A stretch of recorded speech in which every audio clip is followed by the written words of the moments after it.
The cold has loosened its grip ever so slightly. Not enough to call it warmth. That would be far too generous.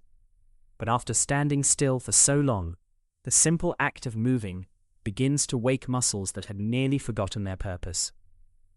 You stamp each boot gently against the frozen ground, first one foot, then the other, listening to the firm crunch of snow packed over hard earth.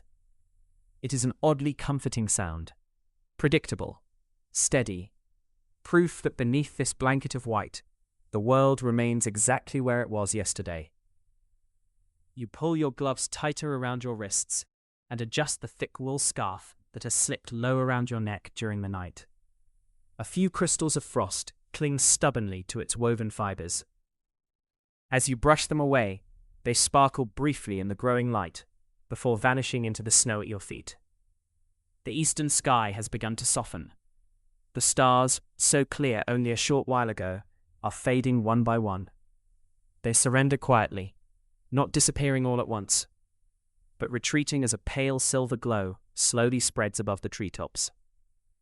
The forest has entered that curious hour between night and morning, an hour that Victorian travellers knew well, before factory whistles, before crowded railway stations, and before towns stirred into life.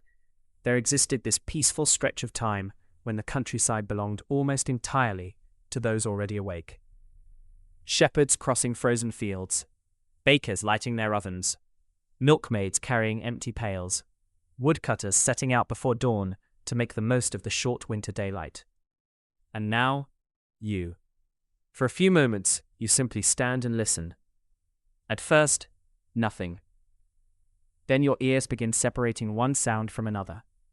The faint whisper of wind moving through the highest branches. A tiny shower of snow slipping from a pine bough somewhere beyond your sight.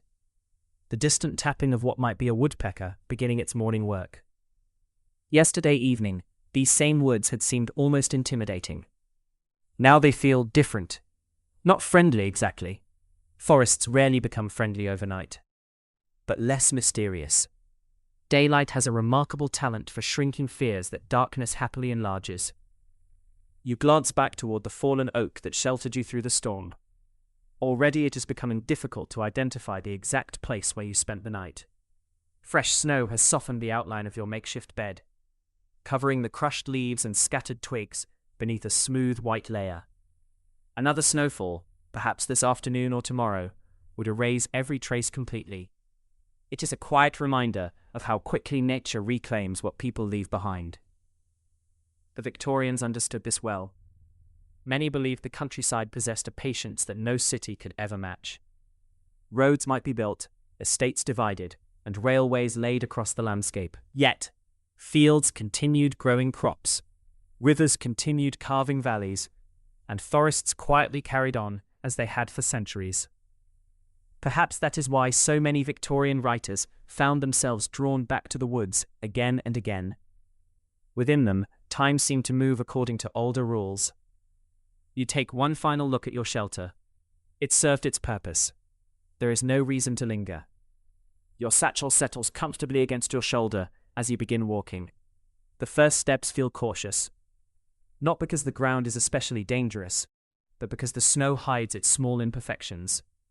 A root concealed beneath the surface catches the edge of your boot, reminding you that winter has a habit of disguising ordinary obstacles. Rushing produced sweat, and sweat quickly became cold once the pace slowed. Remaining comfortably warm required a rhythm that could be maintained for hours rather than minutes.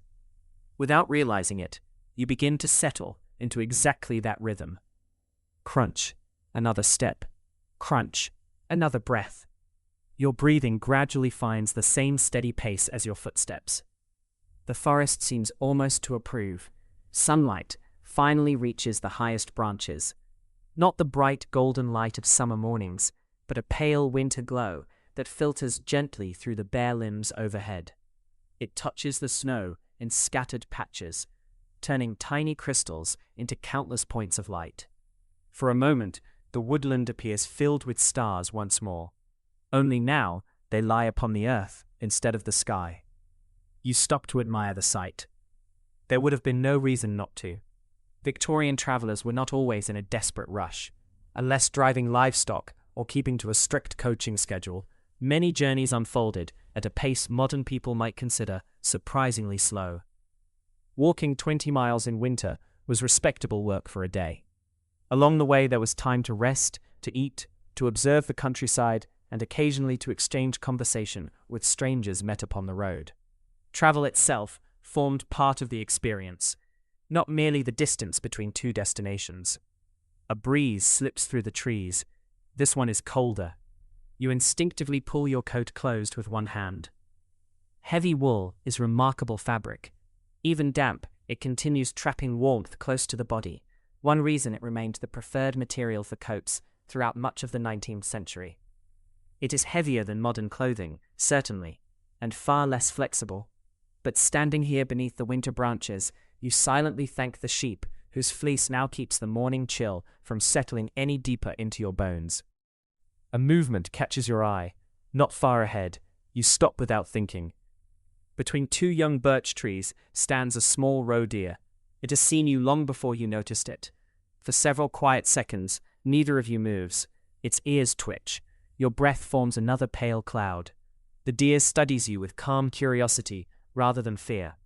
Then, with effortless grace, it turns and disappears into the trees. No crashing, no panic, only 3 silent bounds before the woodland swallows it completely. You find yourself smiling. Moments like these could never be planned. They simply belonged to those patient enough to witness them. As you continue walking, the forest seems just a little less lonely than it did when you first opened your eyes. Life is everywhere now. A robin hops confidently across the path ahead. Somewhere high above, a squirrel scolds the entire world for reasons known only to squirrels. Tiny birds dart through the holly bushes, disturbing little puffs of snow that drift lazily back to the ground. The woodland is awake. Not noisy, never noisy. Simply alive. You realize something then. When darkness surrounded you last night, every sound suggested danger. Now those very same sounds offer reassurance.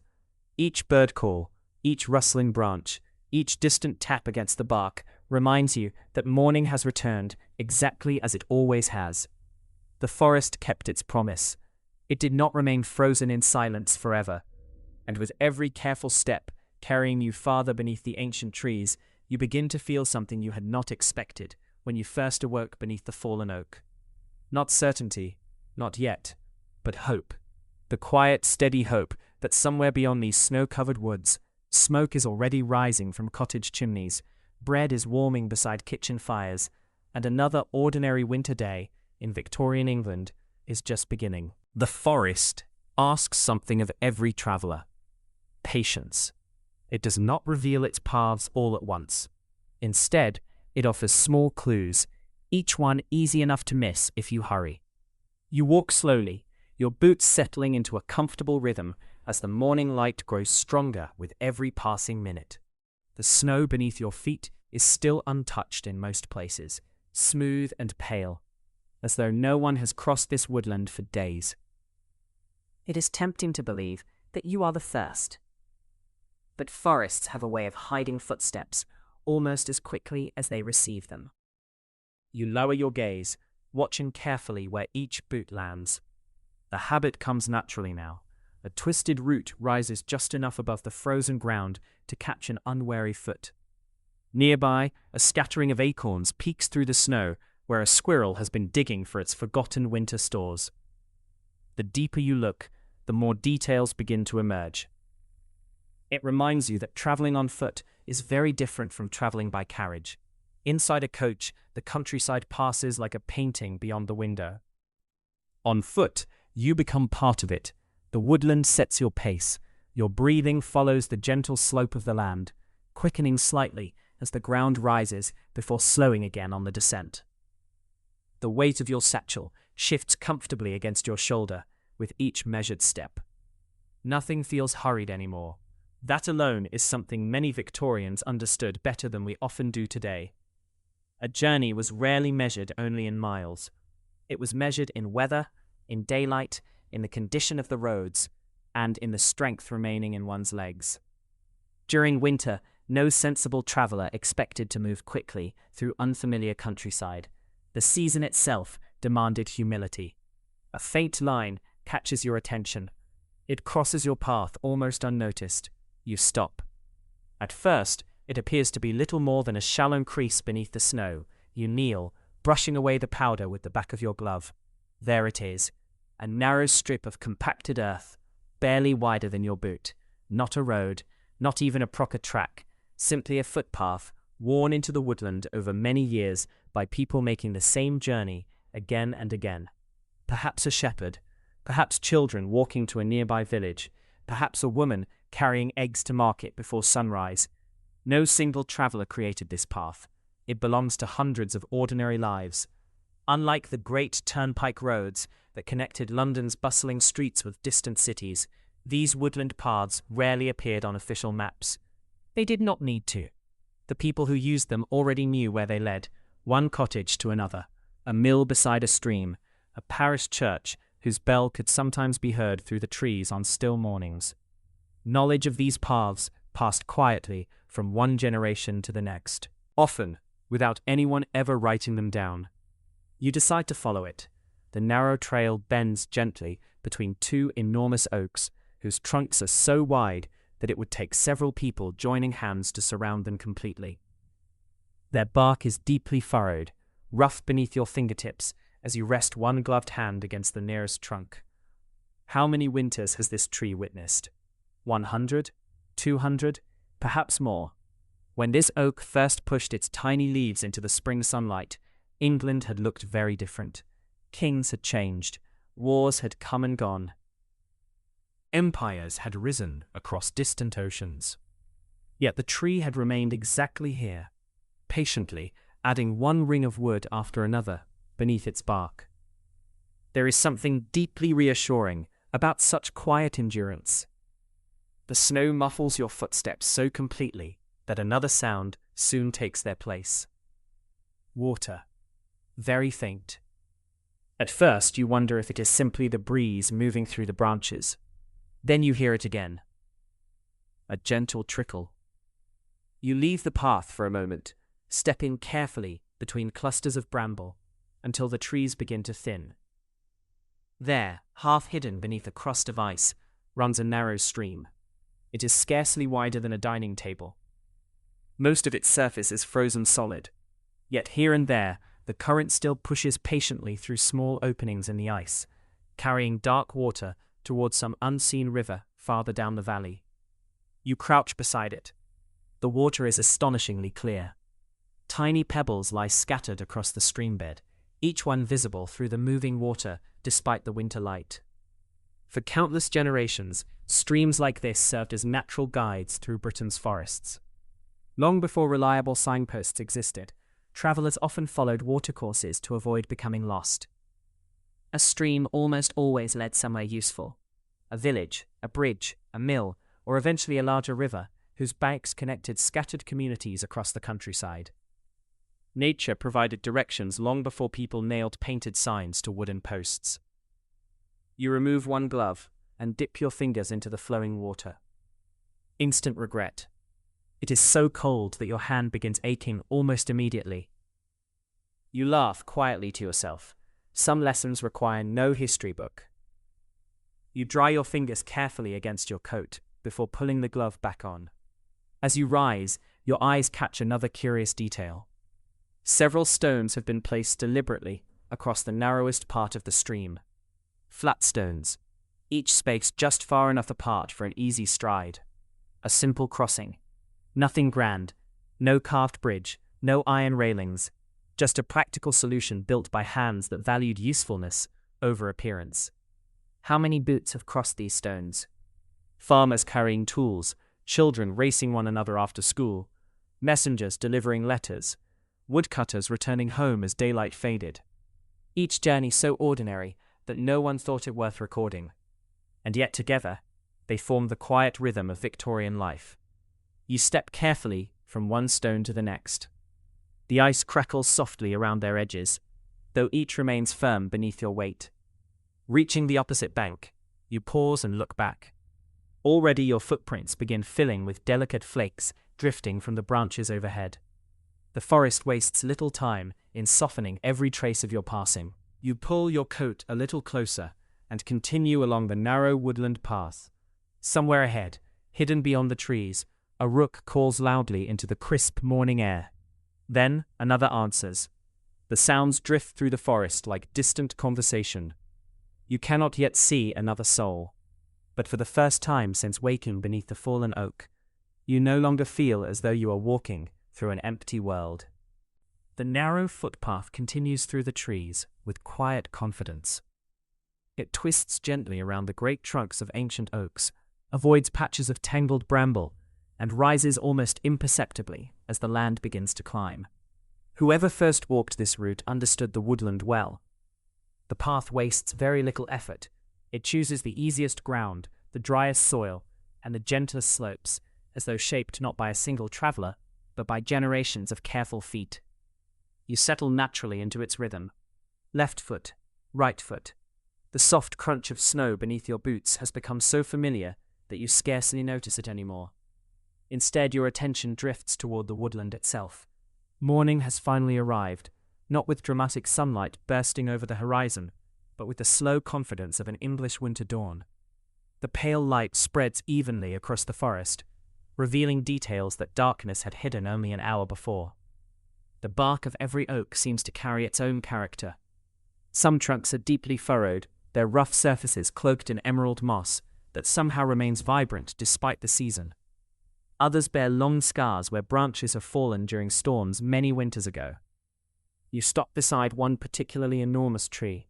Its trunk is so broad that your outstretched arms would barely reach halfway around it. Without thinking, you place one gloved hand against the bark. It feels surprisingly warm. Not warm in the way of a fire or sunlight, simply warmer than the air itself. Living wood has a curious way of holding its own quiet temperature. Victorian naturalists often encouraged people to pause in forests like this and observe rather than simply pass through. Books describing woodland walks became increasingly popular during the 19th century, especially among families who believed time spent in nature encouraged both health and good character. They advised readers to notice small things: the shape of a leaf, the color of moss, the pattern of bark, the changing songs of birds as the seasons turned. Standing quietly beneath this great oak, it is easy to understand why. There is far more to see than first appears. A faint movement catches your eye. Not ahead, above. You tilt your head toward the highest branches. Several rooks have gathered there, large black birds dressed in feathers that shimmer faintly with hints of blue where the morning light reaches them. They seem remarkably busy. One hops awkwardly along a branch, tugging at something hidden among the twigs.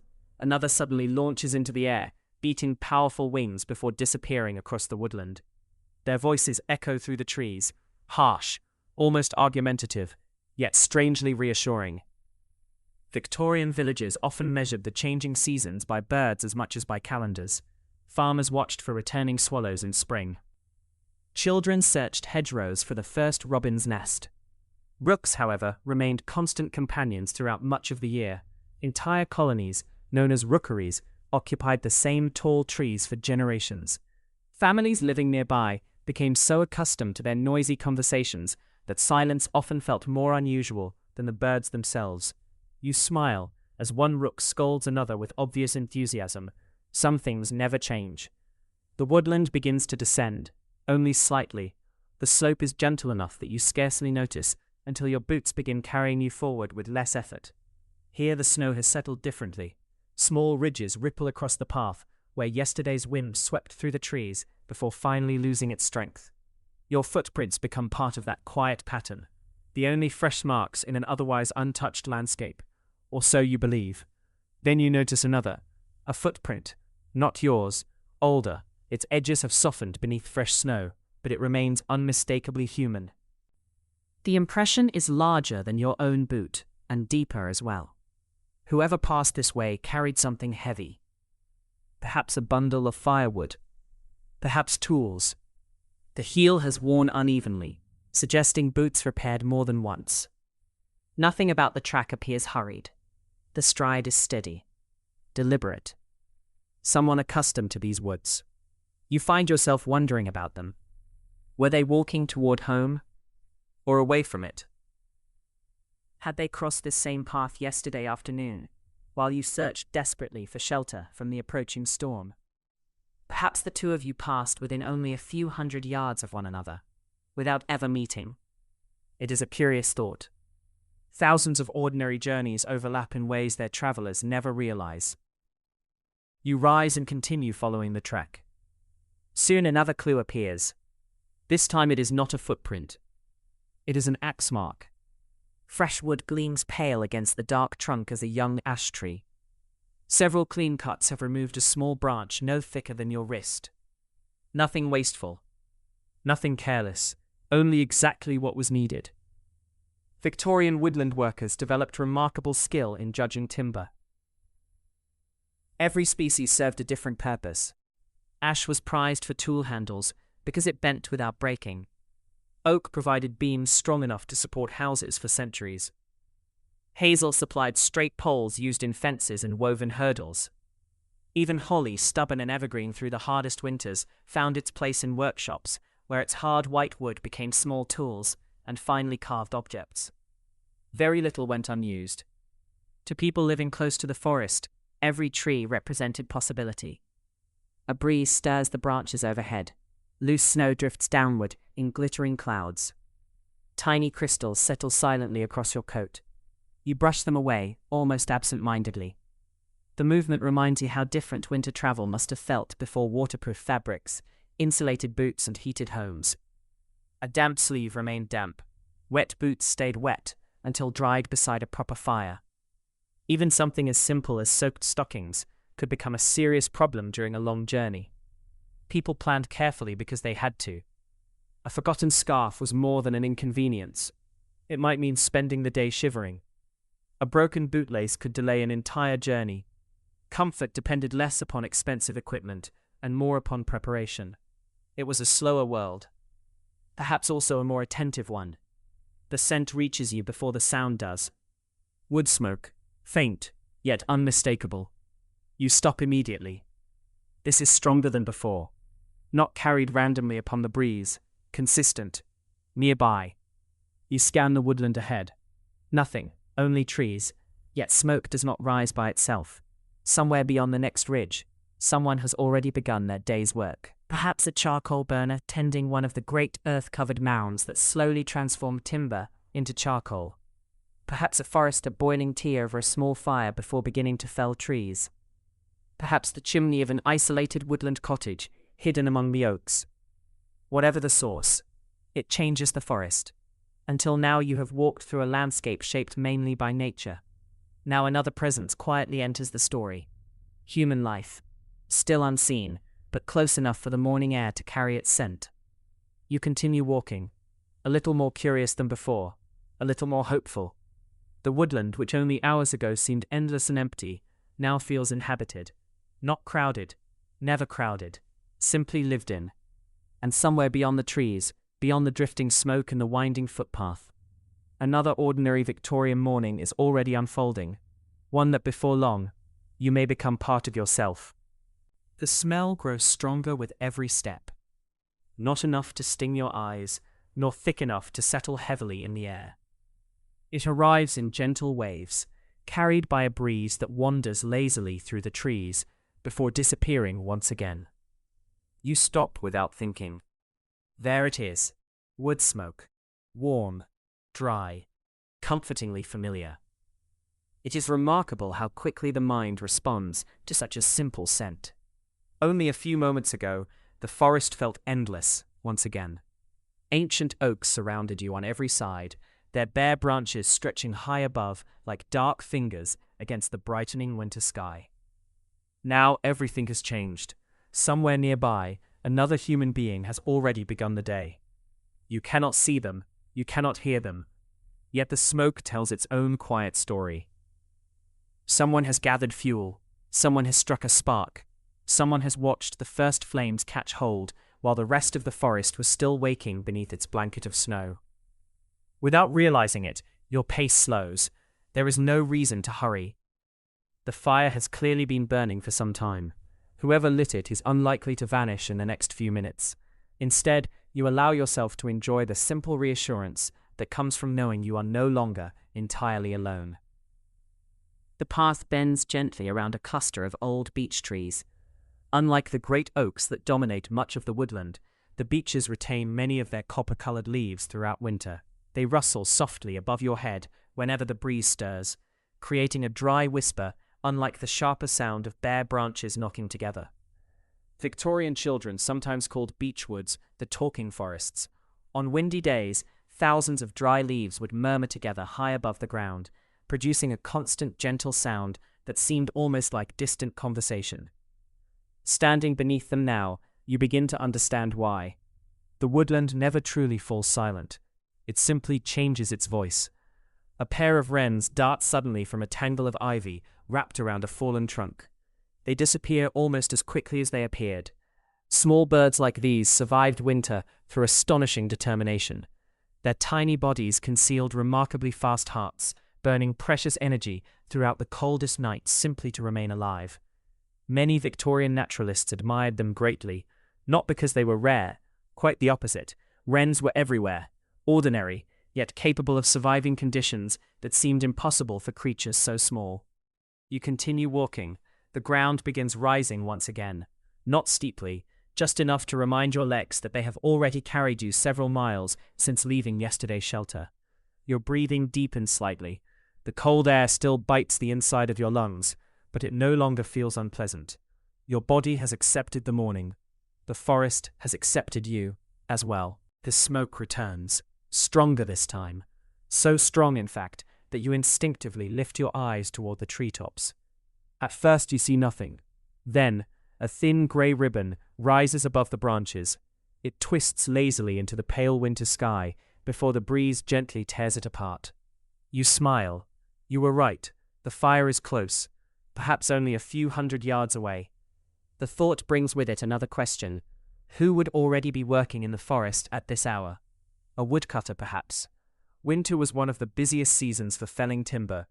With leaves gone from the branches and sap lying quiet within the trees, many woodsmen considered it the ideal time to cut oak, ash, and beech. Heavy logs also travelled more easily across frozen ground than through the deep mud of autumn. Or perhaps a charcoal burner. Charcoal was one of Victorian Britain's quiet necessities. Long before electricity reached most homes, charcoal heated blacksmiths' forges, fueled workshops, and served countless industries that demanded a hotter, cleaner fire than ordinary wood could provide. The people who made it often lived for weeks at a time within the forests themselves. Their work was slow, patient.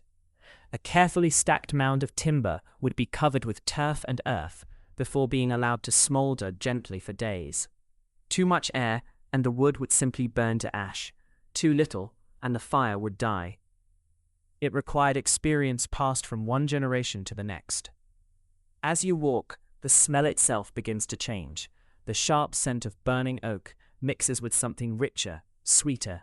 For a moment you cannot quite place it. Then you realize. Breakfast. Somewhere beyond the trees, oats are being cooked over the fire. Perhaps in a blackened iron pot suspended above glowing embers. Perhaps accompanied by a heel of yesterday's bread warmed beside the flames. Simple food. But after a cold morning's walk, even the thought of warm porridge seems wonderfully inviting. Your own stomach quietly agrees. You pause beside another ancient oak, whose roots rise from the earth like great frozen waves. The bark bears curious marks, long, narrow cuts, some old, some surprisingly fresh. At first glance they appear random, yet looking more closely, you realize they form neat diagonal patterns made by careful hands. Foresters often mark trees intended for future work. Sometimes the cuts identified timber reserved for a particular estate. Sometimes they indicated trees ready for harvest. Occasionally they served as boundary markers understood only by the people responsible for managing the woodland. To an unfamiliar traveler they mean very little. To those who worked here every day, they were as clear as written words. You rest your hand briefly upon the rough bark. How many men have stood exactly here? How many foresters paused to inspect this very tree before moving deeper into the woods? Perhaps dozens, perhaps hundreds. The forest remembers none of their names, only their work. A sudden sound interrupts your thoughts. Clink, metal against metal, faint, but unmistakable. You remain perfectly still. Several moments pass. Then it comes again. Clink, pause, clink, an axe being sharpened. The sound travels surprisingly far through the cold morning air. You cannot yet see the worker responsible. The trees still hide whatever clearing lies ahead. Yet every stroke of stone against steel makes the unseen figure feel a little more real. The forest is no longer simply a place of birds, deer, and ancient trees. It is also a place of labor, of ordinary men rising before dawn, of hands hardened by years of honest work, and quiet routines repeated so many times that they have become almost invisible to history. Your footsteps grow softer, not because you wish to avoid being noticed, simply because it feels respectful somehow. You are entering someone else's morning. The woodland begins to thin. Sunlight reaches the ground more easily here, illuminating patches of untouched snow until they sparkle like scattered glass. Ahead between the trunks, you glimpse something entirely different from anything you have seen since waking. Not another tree, not another stream, a narrow column of smoke rising from behind a low bank of hazel. It is close now, very close, perhaps only 50 yards away. You cannot yet see the fire itself, nor the person tending it, only the gentle grey smoke climbing patiently into the still winter sky. You draw one slow breath, then another. The warmth, carried upon the breeze, feels almost impossible after the long, cold walk through the forest. For the first time since yesterday afternoon, you are about to meet another soul, and with that quiet realization, you step forward toward the hidden clearing, wondering who has been waiting there all along. The smoke leads you to a small clearing, not the wide open space you might have imagined, but a modest pocket of light tucked quietly among the trees, hidden so completely that anyone passing only a short distance away would never know it existed. The forest seems to part reluctantly. The great oaks stand a little farther apart here, allowing pale winter sunlight to settle upon the snow-covered ground. In the center of the clearing rests a broad mound nearly as tall as a man, its rounded shape covered with dark earth and scattered leaves. At first, you mistake it for a small hill. Then you notice the thin ribbon of smoke escaping through a tiny opening near its top. Not a bonfire, not an oven, a charcoal clamp. It appears surprisingly ordinary. Had you encountered it without explanation, you might have walked straight past without giving it another thought. Yet inside that quiet mound, hundreds of carefully stacked pieces of oak are slowly transforming into charcoal, a process requiring patience measured not in hours, but in days. Nothing about charcoal is hurried. The fire hidden inside must never burn too fiercely. Too much air, and the entire stack would collapse into useless ash. Too little, and the fire would simply die. The work depends upon careful judgment more than strength. Nearby, a small hut leans against the shelter of several young beeches. Its walls are woven from hazel rods packed tightly with mud and moss. The roof is thickly layered with reeds and bracken, now dusted with fresh snow that sparkles softly beneath the growing light. Smoke rises from a short chimney built from rough stones gathered somewhere nearby. The scent is wonderfully inviting. Oak smoke, warm porridge, freshly boiled tea, simple comforts, the sort that seem almost luxurious after a cold night beneath the open sky. Outside the hut stands a man. He appears to be in his late 50s, though years spent working outdoors have made guessing his age almost impossible. His beard is flecked with grey. His shoulders are broad beneath a heavy wool coat, patched so many times that scarcely any of the original fabric remains visible. Thick leather gloves cover his hands. One boot bears a careful repair stitched neatly across the toe. Everything about him suggests usefulness rather than appearance. He notices you almost immediately, not with surprise, simply with quiet curiosity. Travelers occasionally pass through these woods. A stranger was unusual, not impossible. For several moments, neither of you speaks. There seems little need. The clearing itself feels peaceful enough, without unnecessary words. Instead, the man nods once, a small greeting. the sort exchanged between people who understand that mornings often begin best in silence. You return the gesture. He lifts the black iron kettle hanging above the fire. Steam curls lazily into the cold air. Without asking, he reaches for another battered tin cup resting upside down upon a wooden stump. Hospitality in the countryside often required little ceremony, especially during winter. Warmth was something worth sharing. You accept the cup with quiet gratitude. The tea is strong, remarkably hot. Its warmth spreads slowly through your hands before reaching the rest of your body. For a few moments, simply holding the cup feels almost as comforting as drinking from it. The charcoal burner settles onto a rough log beside the fire. His movements are slow, practiced, nothing wasted, nothing hurried. Years of repeating the same morning routine have removed every unnecessary motion. He adds another split log to the fire. Not because it is needed immediately, because experience tells him when it soon will be. Many woodland workers lived according to habits refined over decades. The forest rewarded preparation. A forgotten axe, a dull saw, an empty water bucket. Each small oversight eventually became a larger problem. So routines developed naturally. Check the fire, inspect the charcoal clamp, sharpen the tools, boil water. Only then begin the day's heavier work. The old man finishes his tea and rises. Without a word, he walks toward the great smoking mound. You follow a respectful distance behind, close enough to observe, far enough not to interfere. From nearby, the charcoal clamp reveals details impossible to notice before. Small vents have been carefully opened around its base. Others remain sealed with damp earth.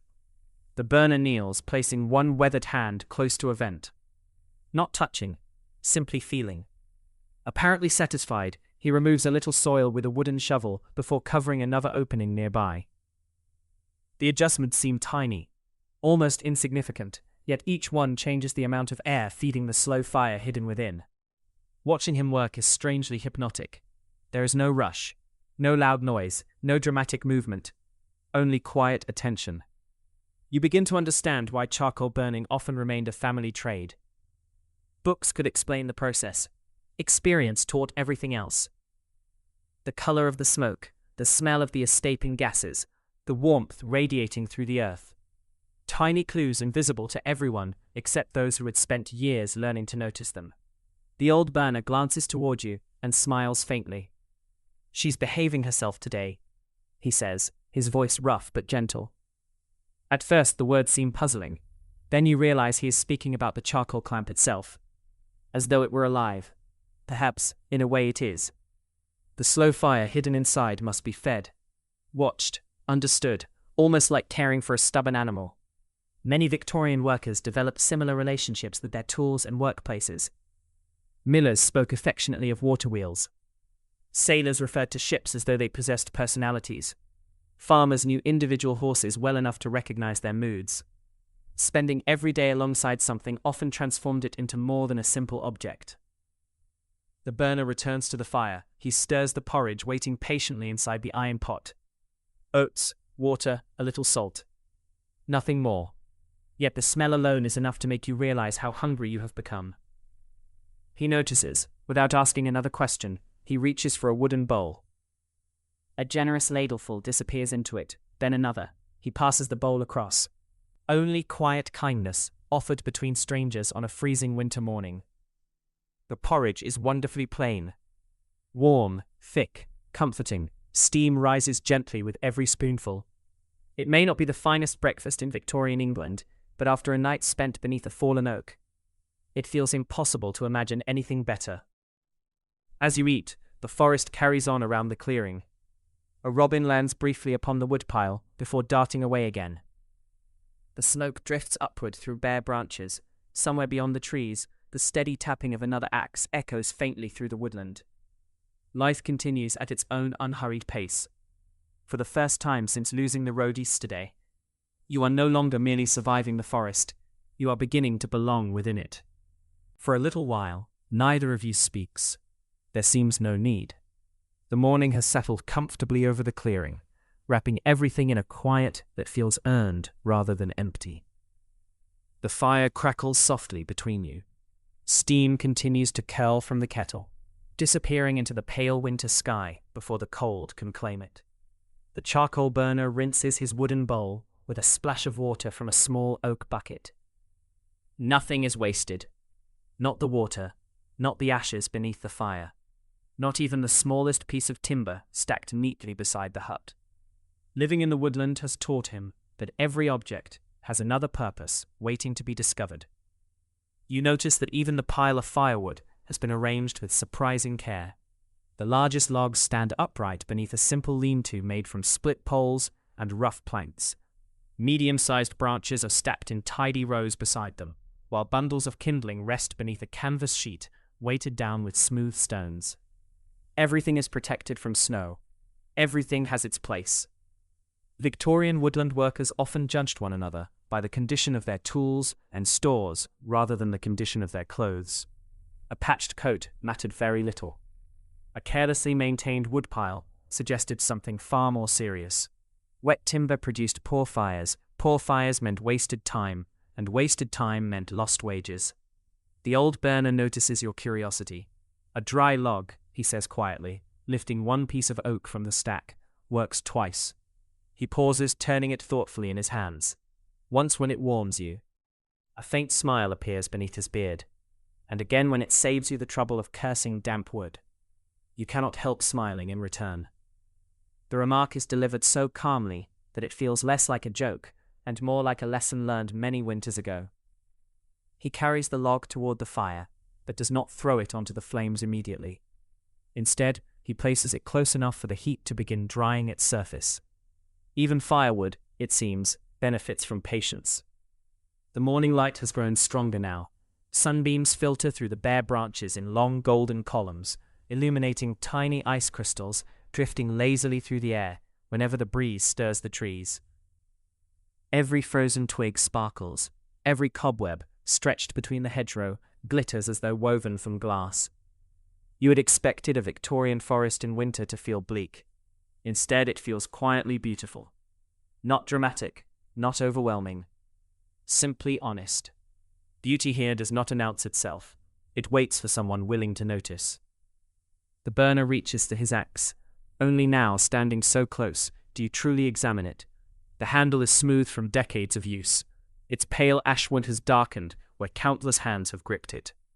Small scratches cover the steel head, barely visible beneath years of wear. A tiny blacksmith stamp remains. No polished decoration, no elaborate carving, only a tool made to earn its living. During the Victorian period, a good axe was one of a labourer's greatest possessions. Many workers owned little of significant value beyond their boots, a few changes of clothing, and the tools required for their trade. Replacing an axe was expensive. Maintaining one was essential. The burner kneels beside a flat sandstone, resting near the hut. He wets its surface with a little water before drawing the blade across it. Shh! The sound is gentle, almost soothing. Again.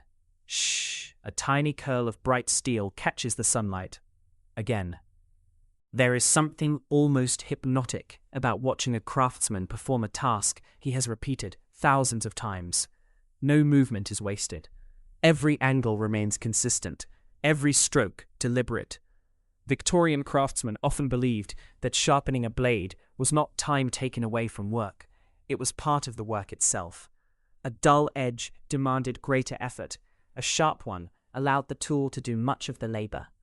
Many accidents in the woods happened not because an axe was too sharp, but because it was too blunt. The burner stands, satisfied. He walks toward a pile of freshly cut poles lying beside the charcoal clamp. Most are oak, some are ash, a few appear to be hazel. You notice that each has been cut to nearly the same length. That cannot be coincidence. The burner sees you studying them. For the clamp, he says. He lifts one of the shorter pieces. If they're all alike, he gestures toward the great smoking mound. They burn alike. The explanation is wonderfully simple. Charcoal making depended upon consistency. If thick logs and thin branches were piled together carelessly, the fire inside would behave unpredictably. Some timber would burn too quickly, other pieces would barely begin to char. the result could ruin days of careful work. Preparing the wood properly often required almost as much effort as tending the fire itself. The burner hands you a small branch. It is surprisingly heavy. Freshly cut timber always carries more weight than seasoned wood. Its fibers remain filled with moisture, drawn from the roots only days before. Holding it in your gloved hands, you begin to appreciate just how much lifting, carrying, and stacking must fill an ordinary day here. People often imagine history through extraordinary events: kings, wars, great inventions. Yet, most Victorian mornings were made up of moments exactly like this. Hands lifting wood, boots pressing fresh snow, smoke rising through quiet trees, work performed carefully enough that tomorrow would look much the same. A distant sound rolls softly across the woodland. Not an axe, not birds, a horse. You cannot see it, only hear the low whinny drifting between the trees before fading once more into silence. The burner tilts his head. That's Will. He says it as though introducing an old friend. The carter. You look questioningly toward the forest. He'll fetch the charcoal tomorrow. Only then do you realize another important part of the trade. The charcoal must eventually leave the woods. Someone has to carry it. Most woodland charcoal never remained where it was made. It traveled by horse and cart to nearby villages, blacksmiths, bakeries, breweries, and country estates. A village smith might burn several sacks in only a few busy weeks. Without charcoal, his forge would never grow hot enough to shape iron properly. The village itself would slowly grind to a halt. Plows could not be repaired. Horseshoes could not be fitted. Cartwheels lost their iron tires. Simple things depended upon one another. The charcoal burner depended upon the carter. The carter depended upon the blacksmith. The blacksmith depended upon the farmer, and the farmer depended upon nearly everyone else. Victorian rural life was less a collection of separate jobs than a web of quiet cooperation. Most people rarely travelled far from home, yet their work reached places they themselves never would. The burner sets the axe against a stump. Come. It is the longest sentence he has spoken all morning. He walks toward the edge of the clearing, where several young oak trees lie waiting beneath a covering of snow. One trunk points toward the sky, like the mast of a fallen ship. Another still carries clusters of brown leaves clinging stubbornly to its branches despite the season. He places a hand upon one of them. This one first. His voice remains calm, patient. There is no urgency. Only another task beginning, just as it has on countless winter mornings before. You step forward beside him, for the first time since waking beneath the fallen oak. You are no longer simply watching Victorian life. You are about to become part of its quiet rhythm. The old charcoal burner rests one hand upon the fallen oak. For a moment, he simply studies it. Not every tree becomes firewood. Not every tree becomes charcoal. Even after a lifetime in the woods, he still seems to greet each one before beginning his work. His gloved fingers trace a line along the bark, where pale green lichen spreads across the trunk like an old map. Good straight timber, he murmurs almost to himself.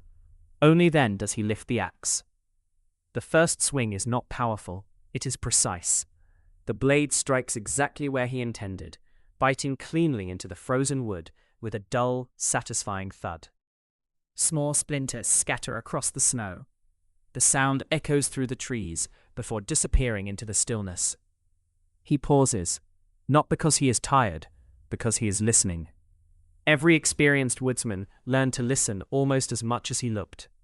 The sound of the blow tells him whether the wood is sound or beginning to rot. The vibration traveling through the handle speaks quietly to his hands. Long before modern forestry schools existed, this knowledge passed from father to son, neighbor to apprentice, one winter at a time. The charcoal burner smiles faintly. Oak tells you everything, he says. You've only to let it. You wonder how many thousands of trees he has cut during his lifetime. Perhaps even he no longer knows. He offers you a smaller billhook. Unlike the heavy axe, this tool carries a short, curved blade sharpened on its inner edge. It feels surprisingly balanced. You turn it carefully in your hands. The handle has become smooth through decades of use. Its polished surface shines where countless fingers have gripped it before yours. This one, the old man explains, is for the little jobs.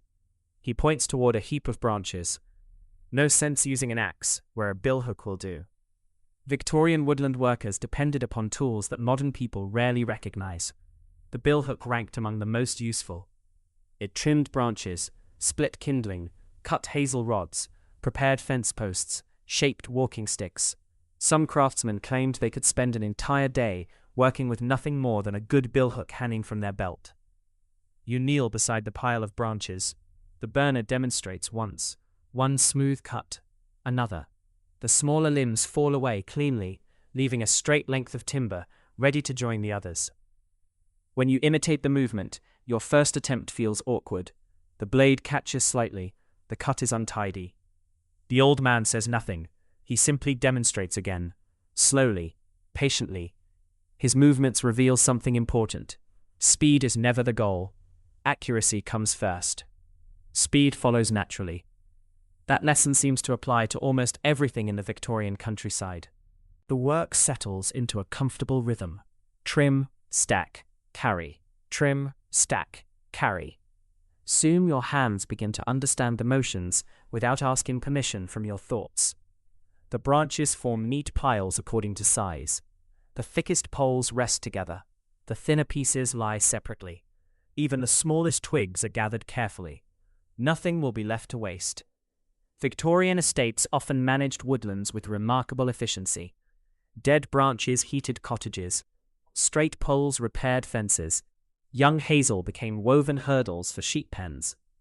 Oak bark supplied the tanning industry, helping transform animal hides into leather for boots, harnesses, and saddles. Even sawdust found uses. It soaked spilled oil in workshops, packed ice around stored food, filled simple mattresses. A woodland produced far more than timber. It quietly supplied dozens of trades that depended upon it every day. As you continue working, you begin noticing details that escaped your attention earlier. The clearing carries surprisingly few footprints, despite being occupied throughout the winter. The charcoal burner rarely wanders without purpose. His paths between the hut, the woodpile, the charcoal camp, and the water barrel have become almost permanent. Snow has been pressed firmly into narrow walkways winding naturally around the camp. Everything else remains untouched. The arrangement reminds you less of a workplace than a tiny village occupied by only one man. Every object stands exactly where experience says it belongs. After some time, the burner straightens slowly, resting both hands upon the top of the axe handle. He gazes upward through the bare branches. The sunlight has climbed noticeably higher. Without consulting any clock, he nods once. Nearly 10. You glance around instinctively, expecting perhaps to see a church tower somewhere beyond the trees. There is none. You can tell, he chuckles quietly, the sun. Then he gestures toward the shadows stretching across the clearing. And those. Before inexpensive pocket watches became common, many rural laborers judged time by habit, light, and experience. The rising sun, the length of shadows, the sound of distant church bells drifting across the countryside, the hunger in one's stomach. Daily life followed patterns that changed only gradually with the seasons. Precision mattered less than rhythm. Work began with daylight. Meals arrived when the morning's tasks allowed. Homeward journeys started before darkness settled fully across the fields. It was a slower relationship with time, one measured less by minutes than by moments. The old man walks toward a weathered wooden bench standing beside the hut. From beneath it, he retrieves a coarse linen sack. Inside are several curious objects: legs of rope carefully coiled, small wedges carved from ash, a wooden mallet, iron hooks blackened by years of use. Each tool appears simple. None appears unnecessary. He notices your interest. Every one earns its keep. He hands you one of the wooden wedges. It weighs almost nothing. Yet he explains that wedges helped guide the direction in which a tree would fall, preventing valuable timber from splitting against neighboring trunks. Such small pieces of wood often protected trees worth many days' wages. The lesson seems almost universal. In woodland work, as in life, the smallest tools often performed the most important tasks. A sudden breeze stirs the tops of the beeches. Dry leaves whisper overhead.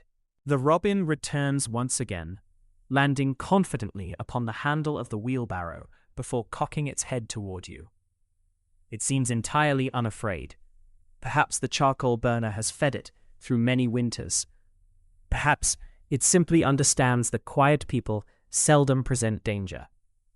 The little bird remains only a few seconds before darting back into the hedgerow. The burner watches it disappear.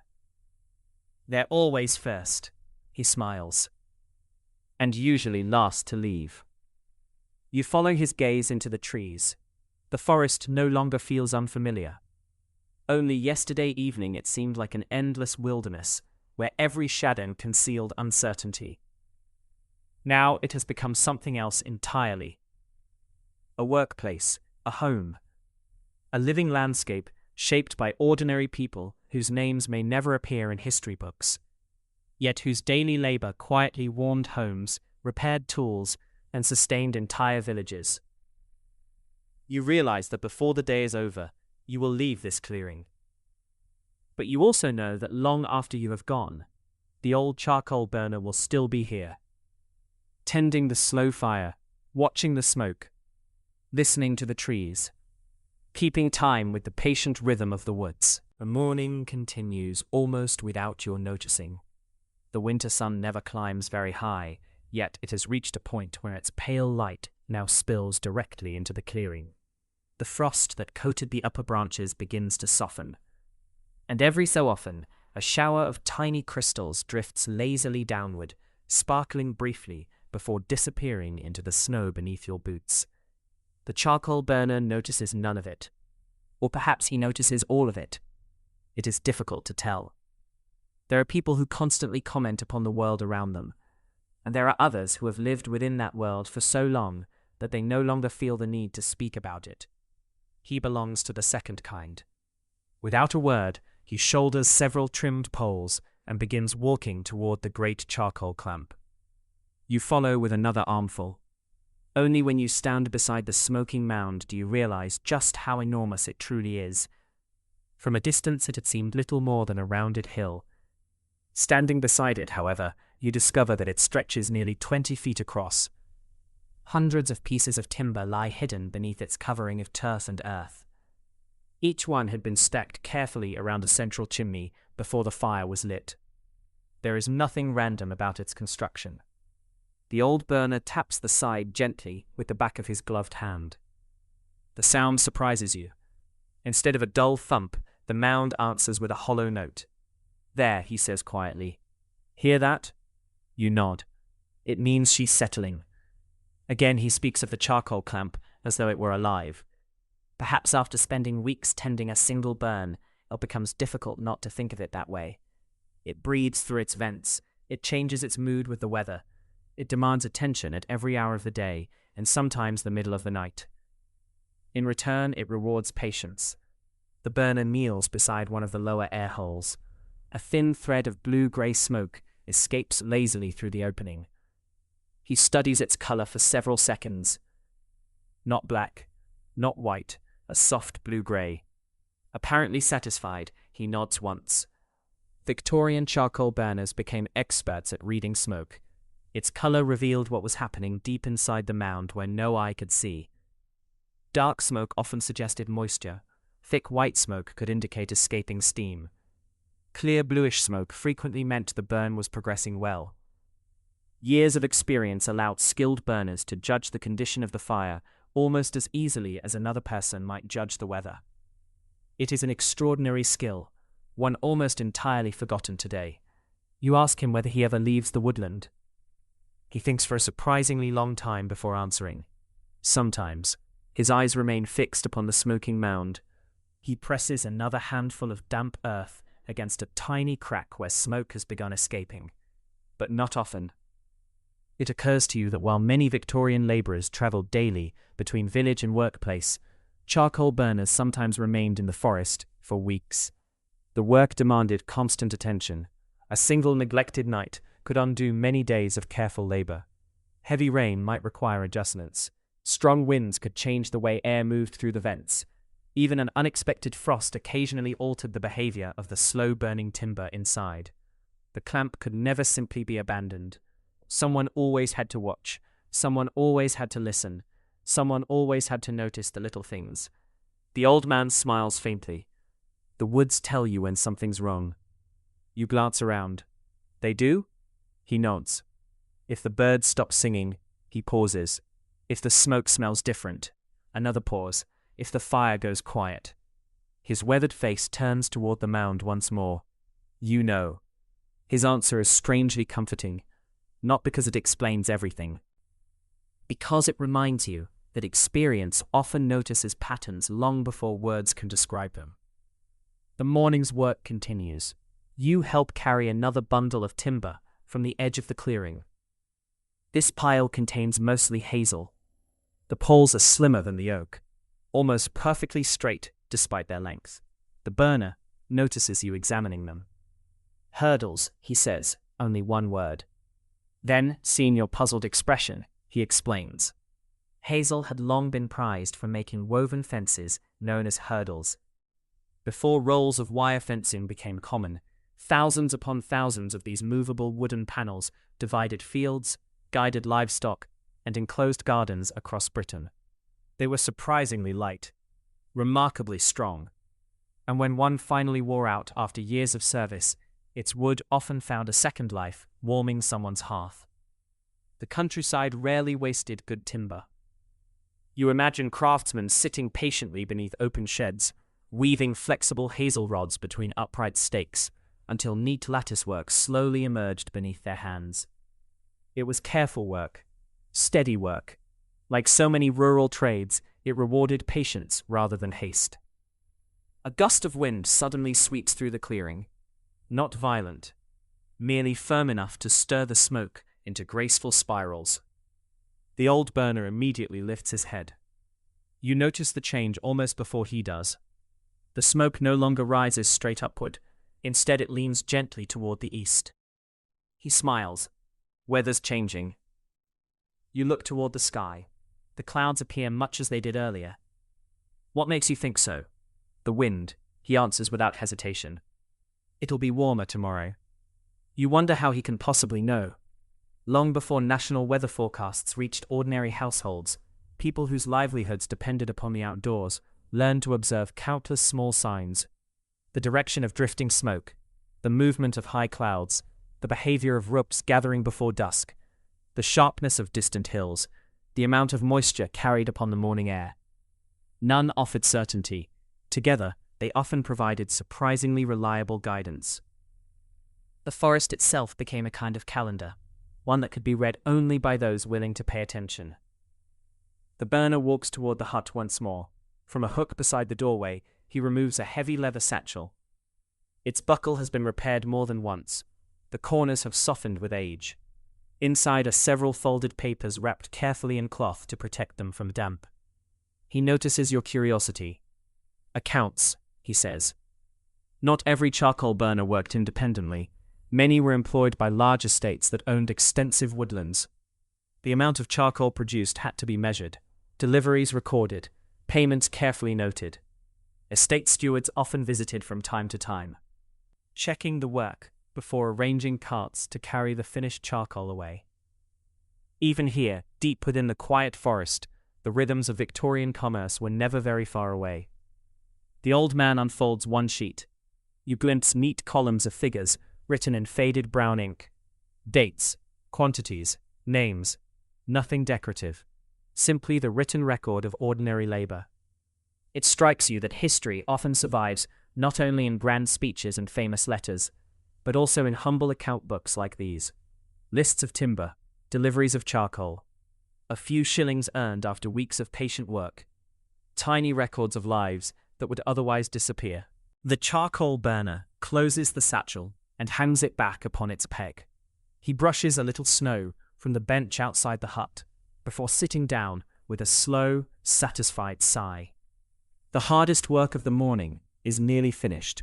The charcoal clamp is burning well. Fresh timber has been prepared. The tools have been cleaned and returned to their proper places. For a little while, there is nothing more demanding than watching the smoke drift peacefully through the winter trees. You sit beside him. Neither of you feels any urgency to fill the silence. Some silences are empty. This one is full of crackling firewood, of distant birds, of drifting smoke, of quiet satisfaction earned through honest work. You begin to understand that life in the Victorian countryside was not always defined by hardship alone. There were moments like this as well. Simple moments, unremarkable moments, the sort of peaceful pauses that rarely appear in history books, yet probably formed the happiest memories of countless ordinary people. And as the sun continues its slow journey across the pale winter sky, you realize that this quiet woodland clearing has already taught you something unexpected. Not merely how charcoal was made, but how an entire way of life found its rhythm in patience, careful work, and the steady passing of the seasons. When the old charcoal burner finally rises from the bench, there is no announcement that the morning's work has ended. He simply brushes the last few crumbs of oat bread from his coat, pulls his wool cap a little lower against the cold, and reaches for a stout walking stick resting beside the doorway of the hut. The stick is polished smooth by years of use. It is not carried because he cannot walk without it. Rather, it has become another trusted companion, as familiar as his axe or his kettle. He glances toward you, either delivery to see about. The words are spoken almost casually. The lane's this way.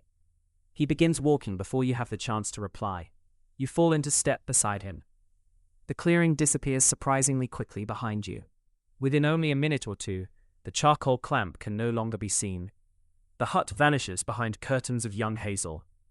Even the smell of oak smoke begins to fade, until only the clean scent of frost remains. It strikes you how completely the woodland keeps its secrets. Someone could pass only 100 yards away and never know that an entire little workplace lies hidden among the trees. For centuries, forests like these supported dozens of quiet occupations: woodcutters, coppice workers, charcoal burners, gamekeepers, fence makers. Each followed paths invisible to outsiders, each knew landmarks that appeared meaningless to everyone else. The old burner never hesitates. At every fork in the woodland tracks, he chooses his direction without even looking. He has walked these routes so often that his feet seem to remember them better than his mind. The snow beneath your boots has changed. Earlier it was soft and powdery beneath the shelter of the trees. Now it feels firmer. The path grows wider. The ground has been pressed flat by carts and horses over many winters. Here and there, frozen wheel ruts remain visible beneath the latest snowfall. The charcoal burner pauses. He crouches beside one of the tracks. Running a gloved finger along its edge, he studies it for only a second before standing again. Fresh enough. You look more closely. To your eyes, the mark could have been made yesterday, or perhaps last week. The old man seems able to read far more from it.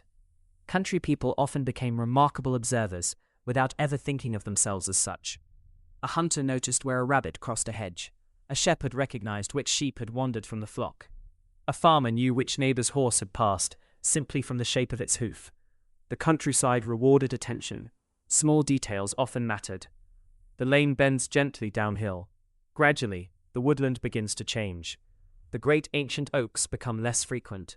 In their place grow younger ash trees, hawthorn hedges, and scattered holly, whose dark green leaves seem almost impossibly bright against the white landscape. A robin appears again. Perhaps not the same robin that visited the clearing, or perhaps exactly the same one. It hops confidently along the hedge, only a few feet ahead of you, never allowing you to come too close, never flying very far away. Victorian children often believed robins guided kind-hearted travelers. Old country stories claimed the tiny birds sometimes led lost souls safely toward home during harsh winters.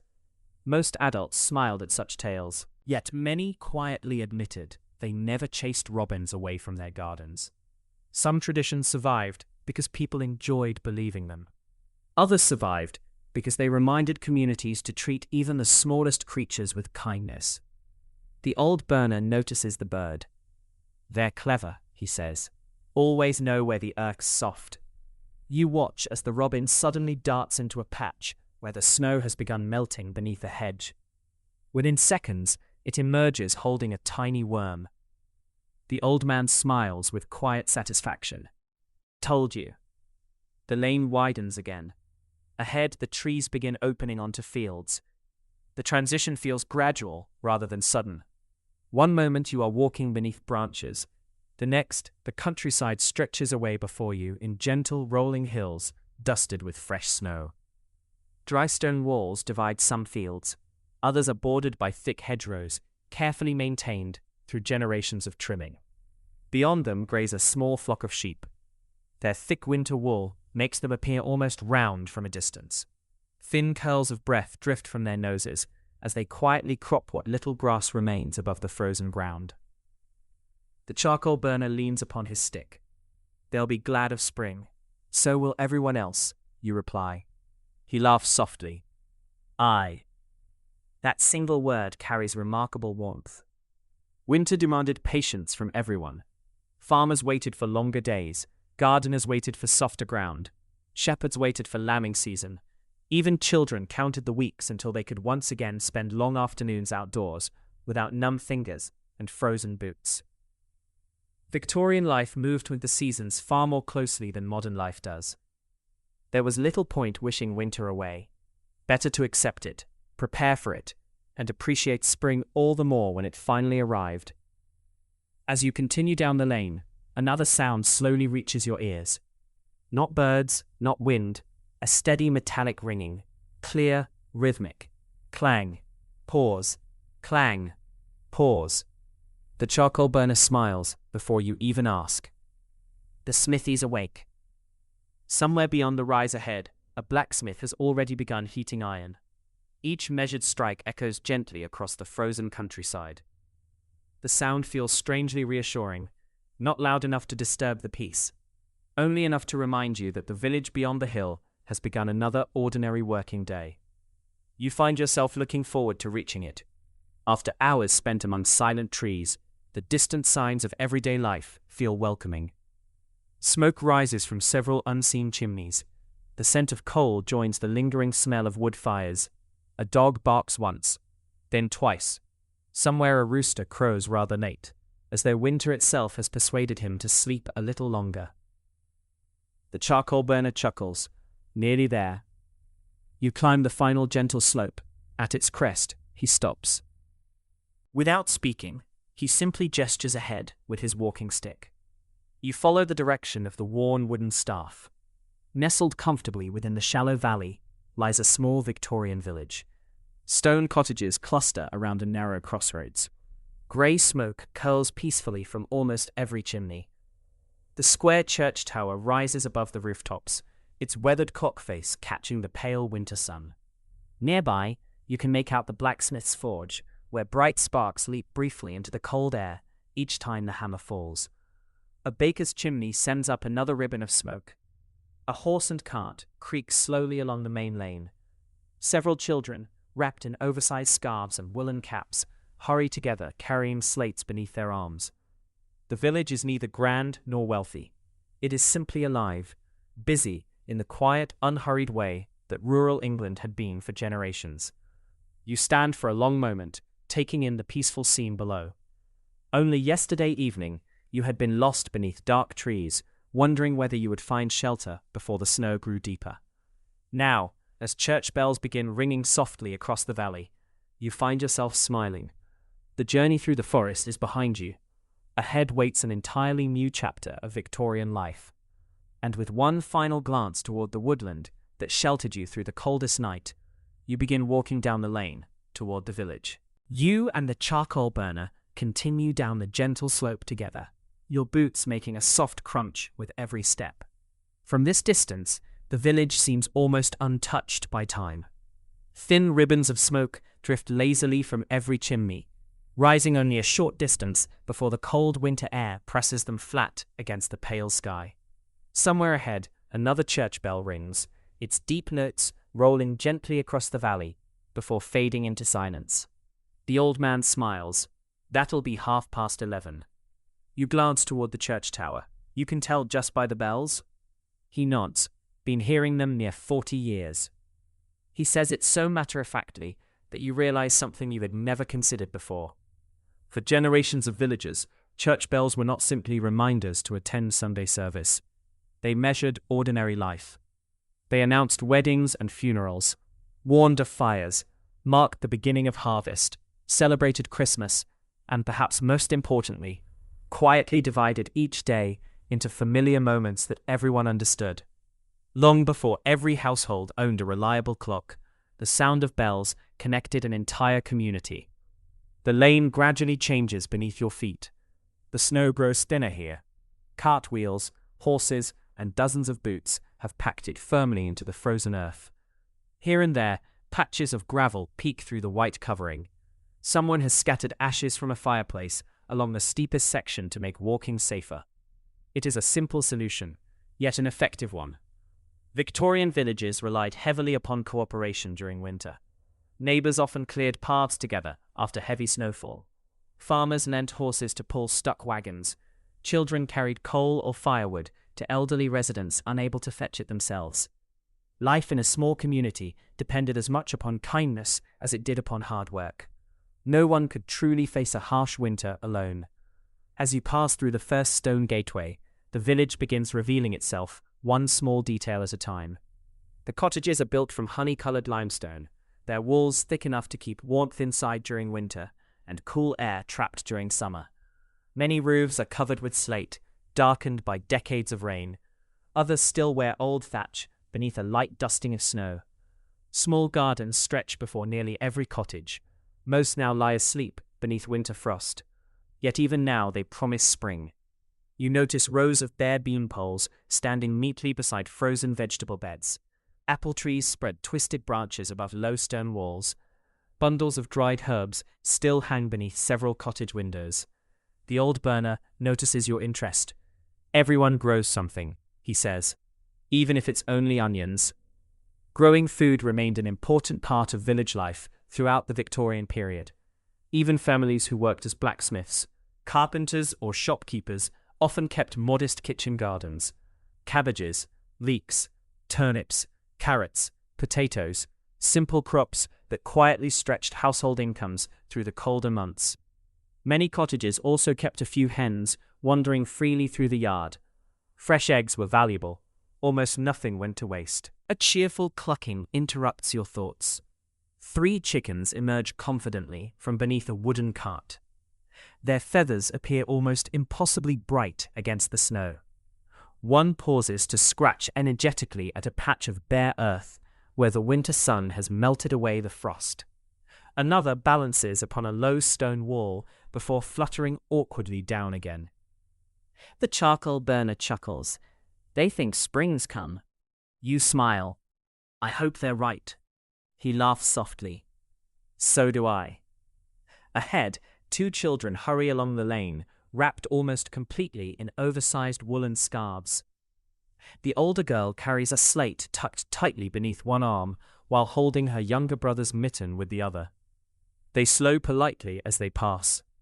Morning, Mr. Carter. The charcoal burner raises one gloved hand. Morning. The children glance curiously toward you. Visitors are uncommon here, especially in winter. For a brief moment they seem eager to ask a dozen questions. Who are you? Where have you come from? Why are you walking with the charcoal burner? Instead, good manners prevail. They simply smile shyly before continuing toward the small schoolhouse farther down the lane. You watch them disappear around a bend. Victorian education changed enormously during the 19th century. For many rural children, attending school became an ordinary part of daily life rather than a rare privilege. Lessons were often simple: reading, writing, arithmetic, scripture. Discipline was usually strict by modern standards. Yet countless families viewed education as an opportunity their own parents had never enjoyed. A child who learned to read possessed possibilities unavailable to earlier generations. The lane widens into the village green. It is smaller than you expected.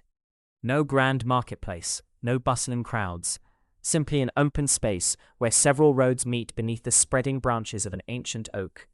Its trunk is so broad that 3 adults might struggle to reach around it. The tree must already have been old when Queen Victoria first came to the throne.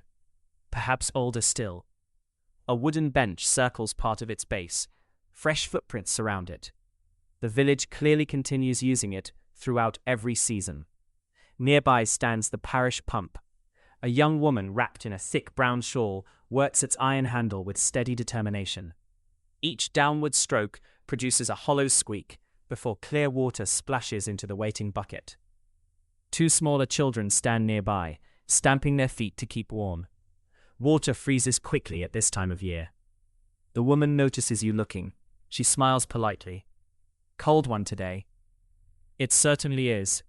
The conversation lasts only seconds, yet it feels perfectly natural.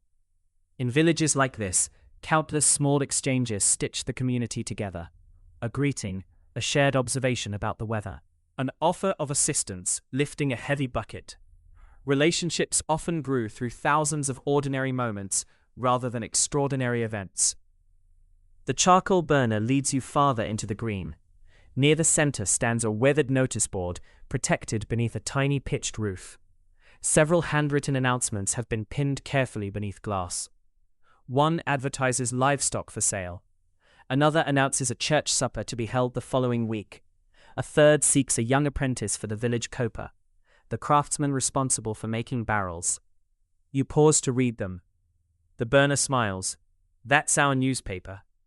Before radios, televisions, or telephones connected rural communities, information traveled slowly. Some news arrived by post coach. Other stories spread from traveler to traveler. But much of everyday village life was announced exactly here. Births, sales, meetings, employment, lost animals. Everything important eventually found its way onto the notice board. A delicious smell suddenly drifts through the cold air. Warm bread, freshly baked. It reaches you before you even notice its source. The aroma seems almost magical after the long morning spent in the winter woods. Your stomach reminds you that breakfast was many hours ago. The charcoal burner grins without looking at you. "I wondered how long it'd take." You laugh quietly. "The baker?" He points farther down the lane. A small brick chimney sends steady white smoke into the sky. Warm golden light glows behind tiny frosted windows. Every few moments the front door opens, releasing another wave of comforting warmth and the unmistakable scent of fresh loaves into the crisp winter air. Several villagers already wait patiently outside, with wicker baskets tucked beneath their arms. No one appears hurried. People greet one another by name. A farmer removes his cap as an elderly widow approaches. A young mother laughs as her little daughter attempts to catch snowflakes on her tongue. The queue itself has become a morning gathering. One more small ritual repeated week after week. You realize that this is what makes villages like this feel alive. Not constant excitement, not grand spectacles, simply hundreds of familiar routines woven gently together until they become the rhythm of everyday life. The charcoal burner adjusts the satchel on his shoulder. "Come along," he smiles. "Best buy a loaf while they're still warm." Together you leave the village green and walk toward the welcoming glow of the little bakery, where the comforting scent of fresh bread seems to promise that, after the long, cold journey through the forest, an even warmer welcome still awaits. The warmth reaches you before the doorway does. Even standing several cottages away, you can already feel faint waves of heat drifting into the winter air, carrying with them the unmistakable scent of burning coal, hot iron, and fresh-cut oak. It is a very different smell from the woodland. The charcoal burner notices you slowing. "The forge has its own weather," he says with a quiet smile. "You'll see." As you draw nearer, the rhythmic ringing grows louder. Clang. A brief pause. Clang. Again, each strike echoes between the stone cottages before rolling away across the snow-covered fields. It is neither hurried nor violent. Instead, it carries the steady confidence of someone who has repeated the same movements every day for decades. You step beneath the heavy timber lintel of the forge. Immediately, the cold seems to loosen its grip. The change is almost startling. Only moments ago, your cheeks stung beneath the winter wind. Now a pleasant warmth spreads slowly through your gloves and boots. The forge is alive, not with noise alone, with motion. The fire glows deep orange inside its brick hearth. Tiny sparks rise like glowing insects before vanishing into the dark rafters overhead. Iron tools hang neatly from thick oak beams, blackened by years of smoke. Every surface tells the story of long use. Nothing here exists for decoration. Everything earns its place. A broad-shouldered man stands beside the anvil. His leather apron bears countless burn marks. The sleeves of his wool shirt are rolled almost to his elbows despite the season. His forearms are strong, though not in the way of soldiers. Rather, they have been shaped by thousands upon thousands of repeated movements. He raises the glowing iron with long tongs. Its tip shines yellow-white.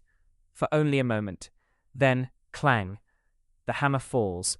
The glowing metal flattens slightly. Again, clang. The sound fills the little workshop. Again, clang. Tiny stars burst from the iron. They scatter harmlessly across the stone floor before fading into darkness. The blacksmith turns the metal after every few strikes, never rushing, never hesitating. Heat leads iron quickly. Every second matters. You find yourself watching without blinking. There is something deeply satisfying about witnessing a craftsman who knows his trade so completely that every movement appears effortless. The blacksmith finally notices the two of you standing quietly inside. His serious expression softens immediately. "Morning." The charcoal burner removes his cap. "Morning, Tom." No elaborate greeting follows. In villages like this, people rarely wasted words with those they saw almost every week. Friendship revealed itself through familiarity rather than speeches. Tom lays the glowing iron back into the fire. He works the great leather bellows with one steady pull. A rush of air feeds the coals. Orange becomes yellow. Yellow becomes nearly white. The forge roars gently for several moments before settling once more. You move a little closer. The heat is extraordinary. No wonder travelers throughout history found blacksmiths' workshops so welcoming during winter journeys.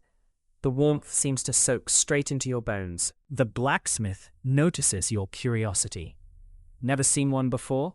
"Oh, I have." You smile. "But never this close." He nods knowingly. "Looks easier from across the room." That earns a quiet chuckle from the charcoal burner. Tom reaches into the fire again. This time, he withdraws a thick iron bar, glowing cherry red. He places it carefully upon the anvil. Instead of striking immediately, he studies it. Only for a heartbeat. Yet that brief glance tells him everything. Its color reveals the temperature. Its shape shows where it must bend. Its surface hints whether it is ready. No thermometer could provide the knowledge held in his experienced eyes. Blacksmiths judged heat entirely by color. Dark red, cherry red, orange, yellow, almost white.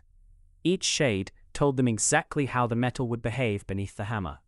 It was knowledge passed from master to apprentice over generations. Rarely written, almost always demonstrated. Tom begins shaping the bar. The hammer rises and falls with astonishing regularity. You begin noticing something unexpected. He is not using great strength. Certainly he is powerful, yet the hammer seems guided more by rhythm than force. Each blow lands exactly where it should. The iron slowly changes beneath the repeated strikes. It narrows, curves, straightens again. The transformation feels strangely calm. The charcoal burner notices your expression. People think smiths fight the iron. He shakes his head. They don't. Tom smiles without looking up. They persuade it. The answer lingers pleasantly in your thoughts. Persuade, not force. Heat softens, patience shapes. Too much haste ruins everything. You cannot help noticing how similar that sounds to charcoal burning, or farming, or baking, or nearly every skilled trade you have encountered since arriving in this village. The Victorian countryside seems built upon the same quiet principle. Take your time. Do it properly. The work will reward you. Behind the forge stands an open stable. A patient chestnut horse waits calmly beside the doorway. Its breath curls into the frosty air. The animal occasionally stamps one heavy hoof against the ground. Not from impatience, simply to keep warm. Tom notices your glance. She's next. He nods toward the mare. Needs a new shoe. Shoeing a horse demanded remarkable precision. Contrary to what many imagine, the horseshoe itself was not produced from a standard pattern. Every horse possessed slightly different hooves. The blacksmith measured each one carefully, trimmed it, balanced it, then shaped the irons specifically for that animal. A poorly fitted shoe could lame a horse for weeks. In a village where horses carried carts, plowed fields, and transported goods, such mistakes affected far more than one animal. Tom finishes shaping the iron. Satisfied, he plunges it into a barrel of water. Clouds of white steam billow upward. For a brief moment, the entire forge disappears behind drifting vapor. When it clears, the newly formed horseshoe rests quietly upon the anvil. Dark, cool, finished. Tom wipes his brow with the back of one soot-covered hand. There, he smiles. One down. The charcoal burner laughs softly. Only another 100 before supper.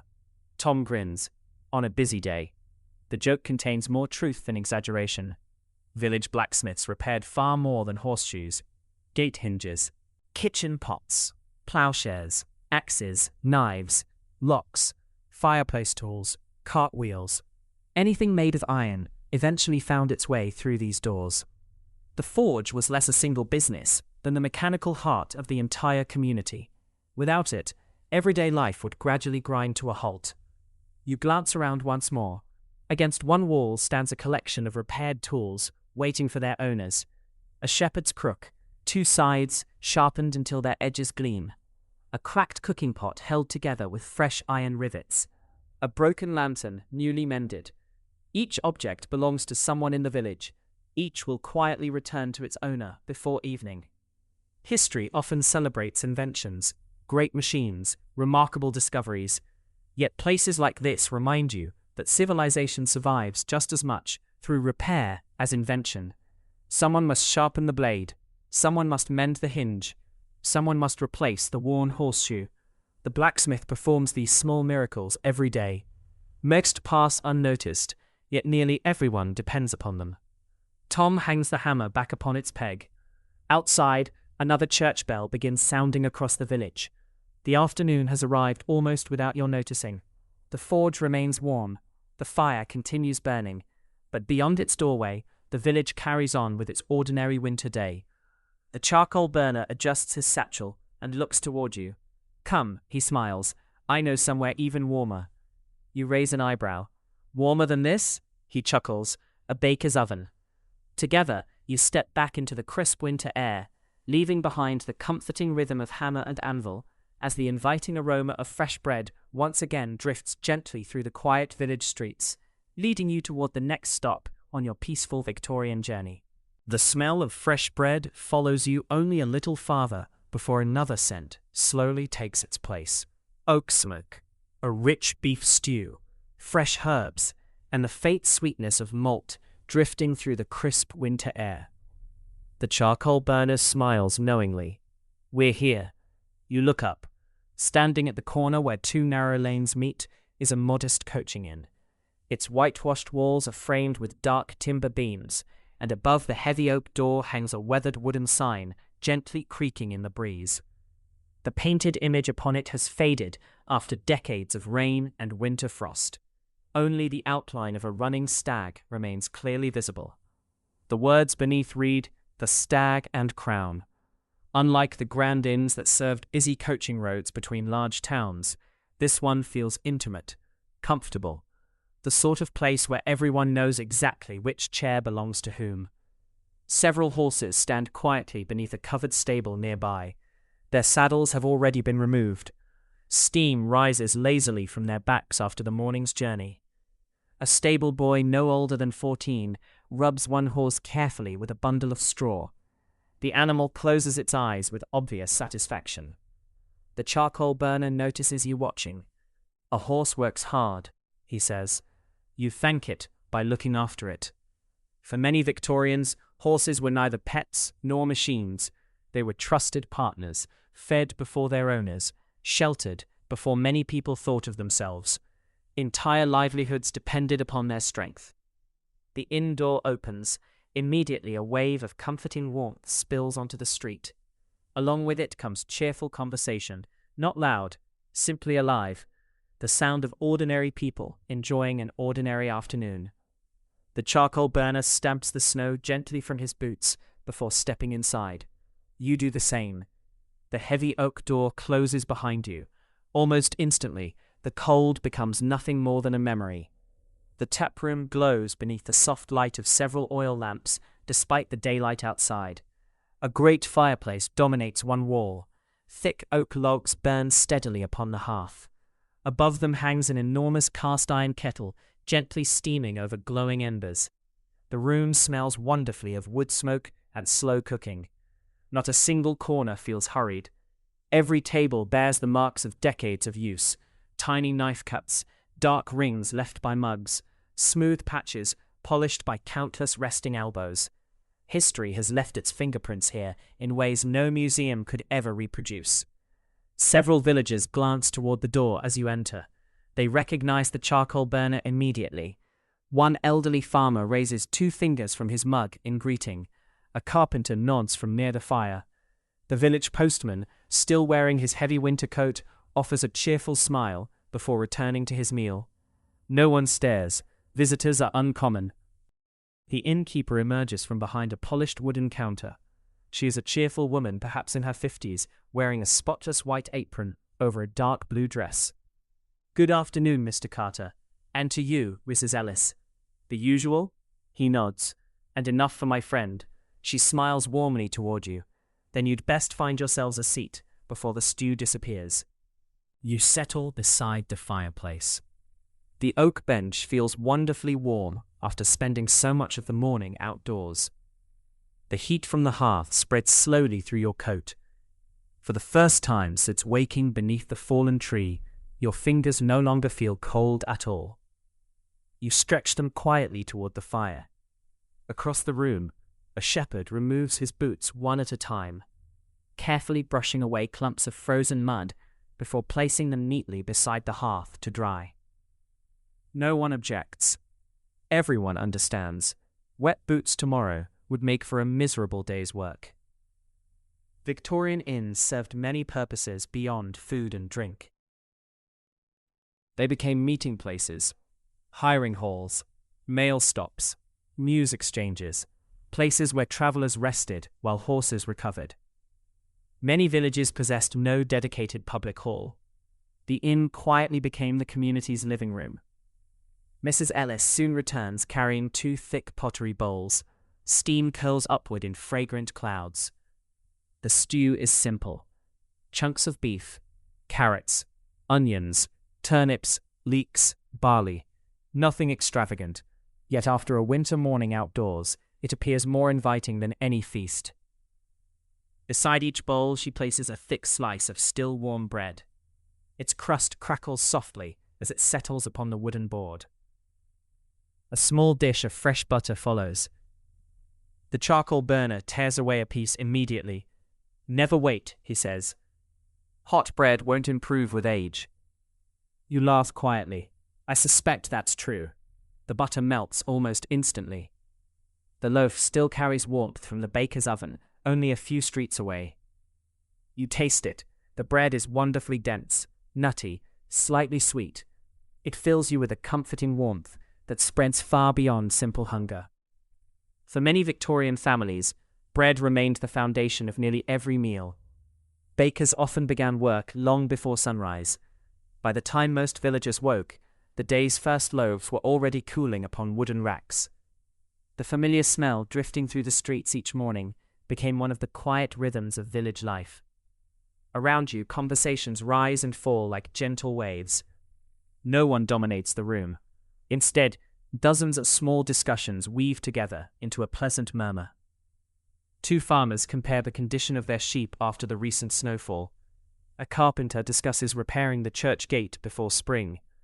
Near the window, the postman unfolds a newspaper that arrived by coach only yesterday. News travels slowly here. Someone asks about events in London. Another wonders whether the railway will someday reach a nearby market town. The answers are thoughtful rather than hurried. Without wireless broadcasts or telephones, people learned patience. A week's-old newspaper still felt fresh. Letters arriving after several days were perfectly ordinary. Life moved at the speed of horses and walking boots. The charcoal burner quietly beats another spoonful before speaking. I come here every Thursday. Every week? Unless the snow's too deep. He nods toward the room. Same faces. You look around again. He is right. The inn is not crowded because it attracts strangers. It is busy because it belongs to the village. Birthdays have been celebrated here. Harvests toasted. Weddings planned. Losses mourned. Business agreed with little more than a handshake across these sturdy oak tables. Every scratch upon the furniture seems to whisper that ordinary lives leave lasting marks too. When the meal is finished, Mrs. Ellis appears carrying a black teapot, polished until it shines. She pours each of you a steaming cup. There is no rush for payment, no hurry to leave. Outside, the winter wind continues to sweep softly through the lanes. Inside, the fire crackles steadily. Someone begins humming a quiet folk tune near the hearth. Another joins in, almost absent-mindedly. No performance. No audience. Simply familiar music shared among neighbors. You sip the hot tea. The warmth settles comfortably in your hands. Looking around the room, you begin to understand why travelers often remembered village inns so fondly. They offered more than food, more than shelter. For a few peaceful hours, they allowed everyone, farmer, craftsman, laborer, traveler alike, to lay aside the demands of the day and simply enjoy the company of other people. The charcoal burner finishes his tea and sets the cup gently upon the table. He glances toward the frosted window. The afternoon sun has already begun its slow descent. In winter, he says softly, the light leaves earlier than you'd like. You follow his gaze. Outside, long shadows are already stretching across the snow-covered village green. The peaceful afternoon is gradually giving way to evening, and somewhere beyond the inn's welcoming walls, the village is beginning its gentle preparations for another cold Victorian night. When you and the charcoal burner finally step back outside, the village seems quieter than it did only an hour before. Not because people have disappeared, because the day itself has begun to soften. The bright white light of late morning has faded into the gentle gold of a winter afternoon. Long shadows stretch across the village green, turning every footprint in the snow into delicate ribbons of blue. The air feels colder again, not sharply so, simply enough to remind everyone that daylight, precious as it is in winter, never lingers for very long. The old man pulls his coat a little tighter. You've seen where we work, he smiles, and where we eat. He looks toward a row of stone cottages climbing the gentle hillside. Now you should see where we live. The two of you leave the main lane and follow a narrow footpath between low stone walls. Each wall has been built without mortar, every stone balanced carefully upon the next by hands long gone. Despite countless winters, they remain standing. Here and there, tiny ferns grow from narrow gaps between the rocks, their green leaves stubbornly refusing to surrender to the cold. The cottages ahead seem almost to grow naturally from the hillside itself. Their stone matches the walls. Their chimneys match the church tower. Nothing feels out of place. Victorian builders rarely transported heavy materials across great distances if they could avoid it. Most villages were built from whatever lay beneath their own fields. In limestone country, cottages became pale gold. In regions rich with sandstone, entire streets glowed warm red. Where granite dominated, villages appeared silver-grey beneath cloudy skies. Each landscape quietly shaped its own architecture. The charcoal burner stops before a modest cottage no larger than many modern sitting rooms. Its wooden gate creaks softly as he opens it. A narrow garden stretches toward the front door. Although winter has claimed most of the flowers, signs of careful tending remain everywhere. Bundles of dried lavender hang beneath the porch roof. Rose bushes have been neatly pruned.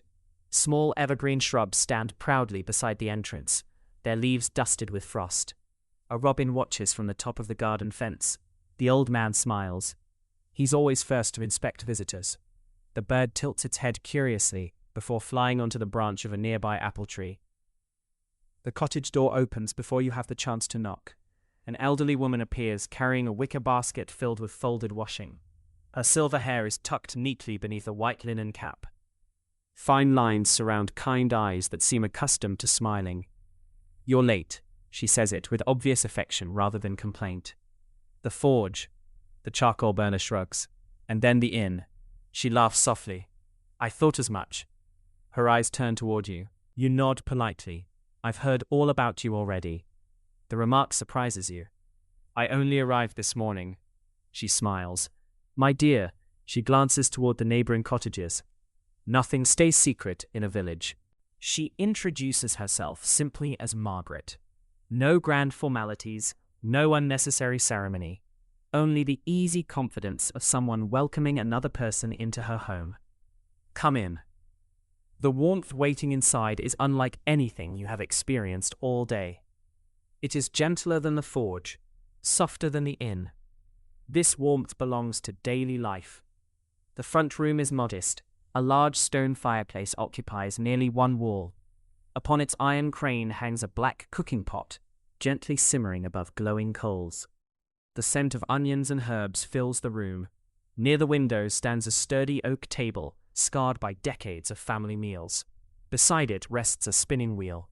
A basket overflowing with wool sits patiently at its side. Nothing appears luxurious, yet everything feels deeply comfortable. The room has been arranged through years of habit rather than decoration. Every chair faces the fire. Every shelf stands within easy reach. Every object seems exactly where experience has taught it belongs. Margaret hangs a black kettle over the fire. You'll have tea. It is not a question. Hospitality in the Victorian countryside often followed quiet assumptions. If a traveller entered your home on a winter afternoon, you offered warmth. If food remained in the cupboard, you shared it. One never knew when one's own family might someday depend upon another household's kindness. The charcoal burner removes his boots near the hearth. You notice everyone does the same. The stone floor nearest the fire has become smooth from generations of wet boots drying in exactly the same place. Margaret catches you looking. We keep the mud there, she laughs. Otherwise I'd spend all winter chasing it across the house. As the kettle begins to sing softly, your attention wanders toward the spinning wheel. Margaret notices. You've never tried one. You shake your head. She sits comfortably before the wheel and places a handful of clean sheep's wool upon her lap. Her fingers move almost without conscious thought. Twist, draw, turn. The great wooden wheel begins spinning with a gentle humming sound. The loose wool gradually transforms into strong, even thread. Watching it feels oddly hypnotic. The movement never seems hurried, yet the thread grows steadily longer. Victorian households often produced remarkable amounts of useful work during quiet winter evenings. Clothes were mended, wool spun, nets repaired, baskets woven, candles dipped, tools cleaned. Darkness did not always mean idleness. Instead, families gathered around the fire, completing tasks impossible during busy daylight hours. Margaret stops the wheel and hands you the newly spun thread. It feels surprisingly strong. Every blanket, she says. Every mitten, she smiles. Every scarf begins like that. You imagine the countless hours hidden inside an ordinary woolen coat. The sheep grazing peacefully in summer fields. The shearing, the washing, the carding, the spinning, the weaving, the sewing. Objects that appear wonderfully simple often carry astonishing stories within them. The afternoon light begins fading noticeably. Margaret rises and walks toward a small shelf beside the fireplace. She picks up a brass candlestick and trims the wick carefully with tiny scissors. Then she strikes flint against steel. A shower of bright sparks dances briefly through the dim room. The candle catches. Its warm golden light spreads gently across the cottage walls. Unlike modern electric lights, it does not banish every shadow. Instead, it shares the room with them. The corners remain soft and mysterious. The polished oak table gleams quietly. The brass kettle reflects tiny dancing flames. The atmosphere grows even calmer. For much of history, sunset changed the rhythm of human life more completely than any clock ever could. People naturally spoke more softly. Work slowed. Families gathered closer together.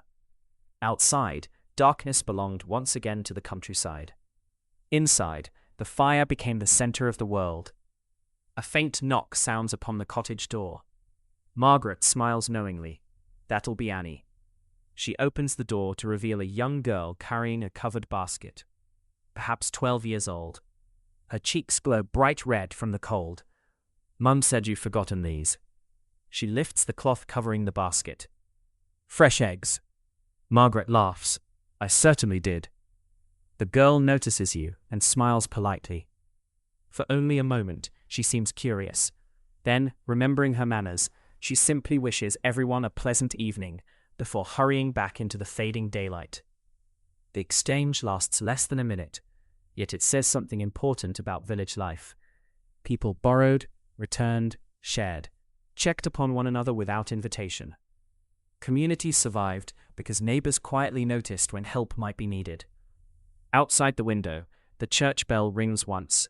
Then again, its deep voice drifts peacefully through the gathering dusk.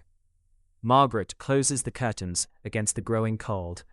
The room immediately feels even warmer, even smaller, even more welcoming. You settle deeper into the wooden chair beside the fire. The flames crackle softly. The kettle whispers. The spinning wheel stands patiently waiting for tomorrow.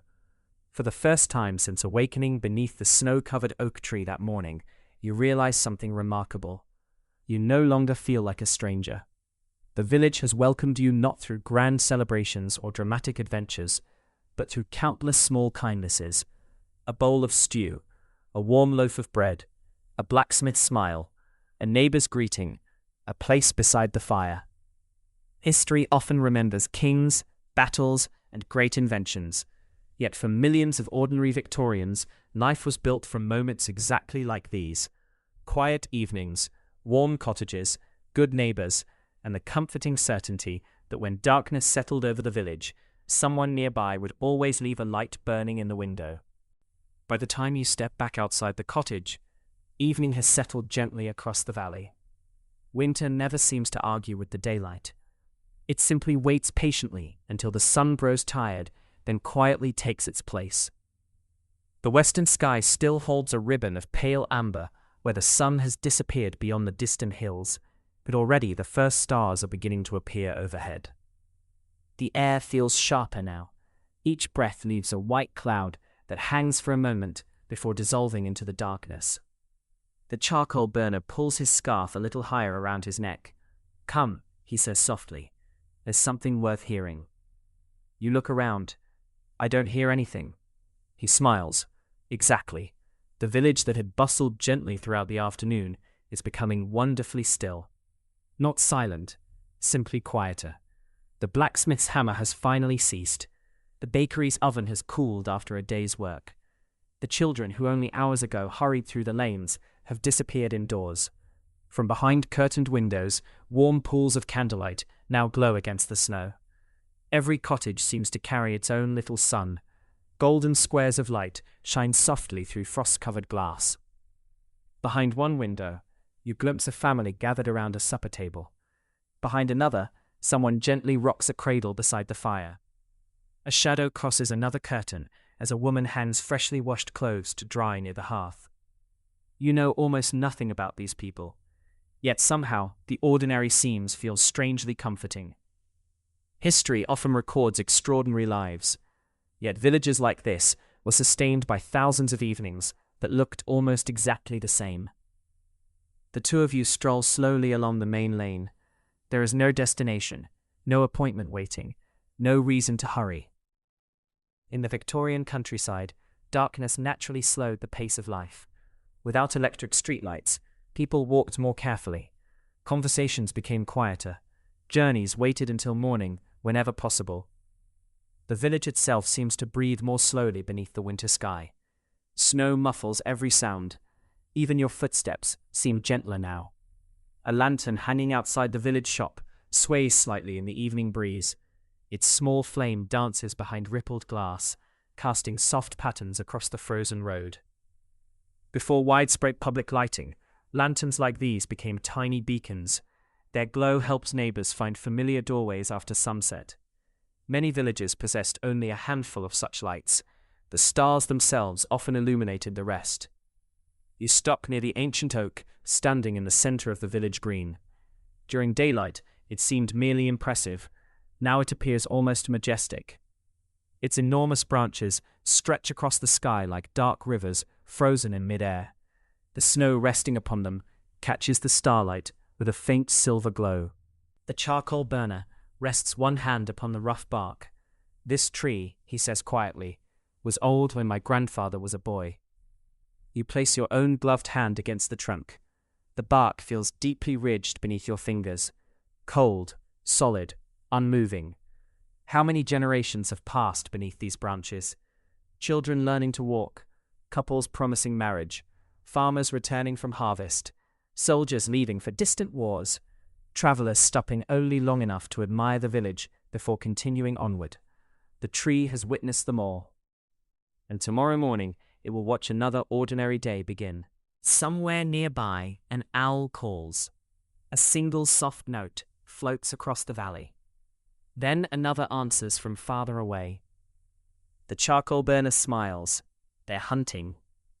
Owls will welcome neighbors throughout much of rural Britain. Every mouse caught in a barn protected precious grain. Farmers often encouraged them to nest near fields and haylofts. Without intending to, people and wildlife quietly helped one another survive. You stand listening. The sound disappears as quickly as it came. The silence that follows somehow feels even deeper. A light snow begins to fall. At first you notice only one or two flakes drifting lazily through the lantern light. Then another, and another. Soon the entire village seems wrapped inside a slow dance of white. No wind accompanies it. The flakes descend almost perfectly straight, settling upon rooftops, stone walls, and hedgerows, with barely a whisper. Margaret steps briefly onto her doorstep, carrying a small basket. She smiles as she notices the snow. "Fresh blanket tonight," she says. The charcoal burner nods. Good for the wheat. Even snowfall carried different meanings depending upon one's way of life. Children imagined snowmen, travelers worried about roads, farmers thought immediately of fields resting beneath an insulating layer of white. The same weather touched everyone differently. As the snowfall grows steadier, the church clock begins striking the hour. 1, 2, 3. The sound rolls peacefully across the valley. No one seems surprised. No doors suddenly open. No hurried footsteps appear. The bells simply remind everyone that another winter evening is passing exactly as countless evenings have passed before. You find yourself wondering how many people lying comfortably in their beds have drifted to sleep listening to that same familiar sound. Perhaps grandparents heard it. Perhaps their grandparents before them. Some sounds become part of a place itself. The church bell belongs to this village as completely as the river, the fields, or the old oak tree. The charcoal burner leads you toward the edge of the village, where the cottages slowly give way once more to open countryside. From here you can see almost every chimney. Thin columns of smoke rise peacefully into the crystal-clear night. Above them stretches a sky untouched by electric lights. Stars appear in astonishing numbers. The Milky Way forms a pale ribbon overhead. Constellations that modern towns rarely notice shine with quiet brilliance. The burner removes his cap for a moment. "Clear night," he says. "Cold tomorrow morning." Long before weather forecasts, clear winter skies often warned country people that another hard frost awaited them by dawn. Clouds trapped warmth. Star-filled nights allowed it to escape. It was knowledge learned not from books, but from generations of observation. The heavens seem impossibly vast. Standing here beneath them, surrounded by peaceful cottages and sleeping fields, it becomes difficult to imagine the noise and speed of the modern world. Everything moves according to older rhythms. The turning of the earth. The changing of seasons. The quiet labor of ordinary people. You begin walking back through the village one final time. Almost every curtain has now been drawn. Only the occasional flicker of candlelight escapes around the edges. A cat slips silently along the top of a stone wall before disappearing into the shadows. Somewhere inside a stable, a horse shifts gently in fresh straw. The comforting smell of wood smoke lingers everywhere. You realize that this village is preparing itself for sleep just as naturally as the forest prepared itself for morning. No announcement marks the change. No great event occurs. Simply one peaceful day giving way to another peaceful night. The charcoal burner pauses outside Margaret's cottage, He smiles warmly. Tomorrow will come early. You nod. I imagine it always does. He chuckles. It has a habit of that. You step inside once more. Margaret has placed another log upon the fire. Its gentle crackling welcomes you before a single word is spoken. Outside, snow continues to settle softly across the sleeping village. Inside, the warmth of the hearth wraps around you like a heavy wool blanket. As you sink into the familiar chair beside the glowing embers, listening to the wind whisper gently around the old stone walls, you realize that the long journey which began beneath a frozen oak tree has led you somewhere far richer than simple shelter.